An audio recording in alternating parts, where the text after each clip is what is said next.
Hey guys, it's Godbars here, the self-proclaimed hip-hop historian, and this is the 278th episode of my series, where I grab a vinyl from my collection, talk about why I love it, what influence it has, and what its place is in the grand scheme of hip-hop. So today we get to cover one of those personal favorites I hold close to my heart, and know the majority of like the back of my hand. That being the Soul album released by hip-hop supergroup Griselda, which was their 2019 debut LP, What Would Sheen Gun Do, or WWCD for short. And if you didn't know, Sheen Gun was Benny the Butcher's older brother who unfortunately passed away. The Griselda label has expanded and added on numerous acts since their earlier days, like Rome Streets or Stove Got Cooks for example. But back when I was really heavily in my GXFR phase, the crew only consisted of Conway the Machine, Benny the Butcher, and of course Westside Gunn, all of whom I've covered on the channel individually in the past.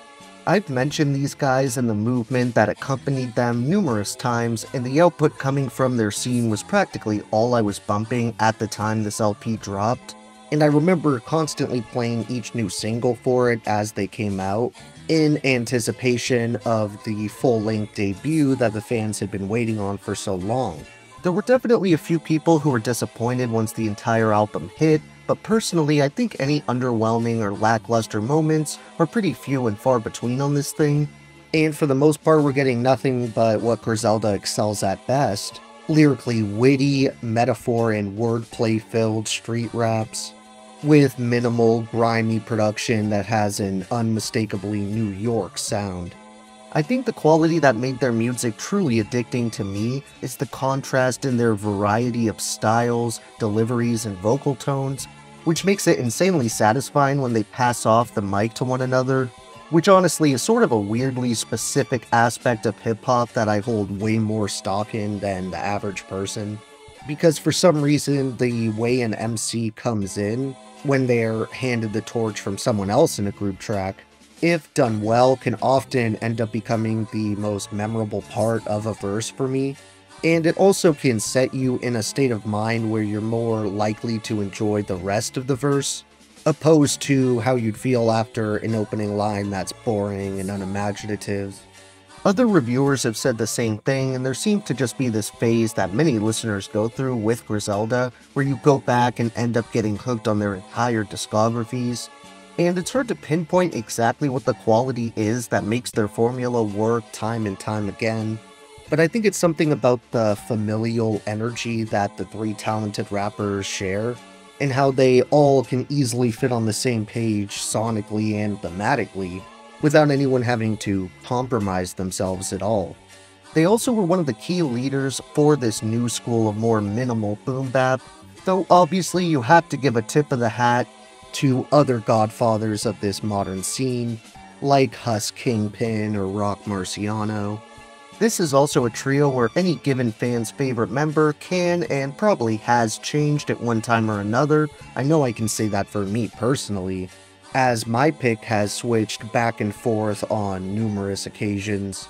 But currently I'd have to say my favorite's probably Westside Gunn, because while his rhyme schemes may not be quite as intricate and dense as Conway or Benny, his word choices and the way he paints imagery often veer a little more toward the creative and even somewhat abstract side at times, which I think is such a heavy draw for me, partially because it reminds me of Supreme Clientele era Ghostface Killah, but also I just have a soft spot for poetic and interesting lyricism.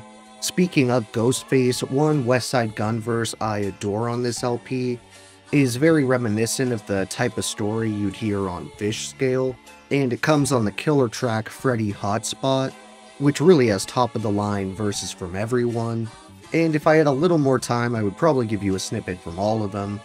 However, Westside is the one I want to focus on this time around, and he slides right in after Benny's opening verse to rap, "Ayo, we was baggin', some big dude came through clappin', I ducked behind French, got the Mac and started. He just got home from doing a stretch, nobody put him on, all he heard was Wes got the bricks, you gotta sneak up on him." Went and got the blow from Pete. You know, Pete from Utica did a stretch, came home and started shooting up. But anyway, they did 5 together up in Attica. How I'm getting rich and they broke, it ain't adding up.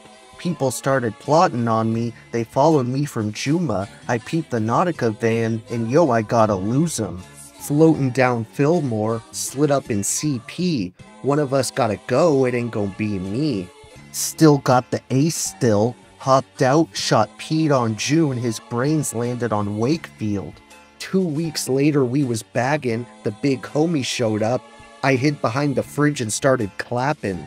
Hit the brother twice in his shoulder, he bust back but missing. Then I got good shots, 7 bullets in the same shot. Now his dust missing, get the mop, get the bleach. While to be 100% truthful, I don't really feel like every feature here necessarily pulled their weight. We do get a number of pretty all-star guest appearances on What Would Sheen Gun Do, including Novell, Tiana Denise, A.A. Rashid, Keisha Plum, Raekwon the Chef, 50 Cent, and Eminem. The grimy instrumentals on here were covered by just 2 producers, those being Derringer and Beat Butcher, who fittingly were definitely the most frequent and prolific producers that Griselda had in-house. And I don't know if there was ever a project by any of them that at least one of those 2 didn't work on. When it comes to my honorable mentions for this one, I narrowed the list down to songs like Scotty's, Moselle, Cruiserweight Coke, Dr. Birds, May Store, and City on the Map. Then for my overall top 3 favorite tracks, I think I would have to go with Freddie Hotspot, The Old Groove, and Chef Dreads. Thank you for watching my 278th video. Next up, we're covering what's pretty easily the most recent release I've ever discussed on the channel. So keep an eye out for that one, and if you enjoyed, be sure to like, subscribe, and let me know what your favorite songs are off this gem of a collaboration. Don't forget to have a great day, and I'll see you next time, okay? Boom, boom, boom!